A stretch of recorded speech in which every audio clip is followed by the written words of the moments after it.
రాజమండ్రి ప్రాంతంలో వరదలు వస్తే కొట్టుకుపోయేటటువంటి గ్రామాలు కొన్ని వందలు, కొన్ని వేల సంఖ్యలో, లక్షల సంఖ్యలో ప్రజలు చనిపోయారు.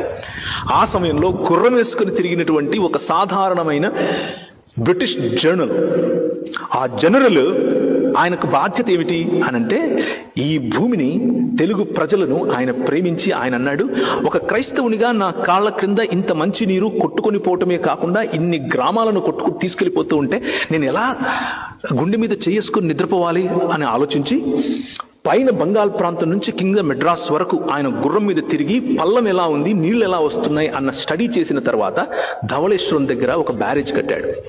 దాని కారణంగా వరద బాధితులు అయినటువంటి తూర్పు మరియు పశ్చిమ గోదావరి జిల్లా వాళ్ళు ఈరోజు ఆ మట్టి తీసుకుని వెళ్ళి ఏ ల్యాబొరేటరీలో ఇచ్చినా కానీ భారతదేశంలో ఉండేటటువంటి అతి సుభిక్షమైన, అతి సారవంతమైన, అతి శ్రేష్టమైన నేలగా చెప్తారు.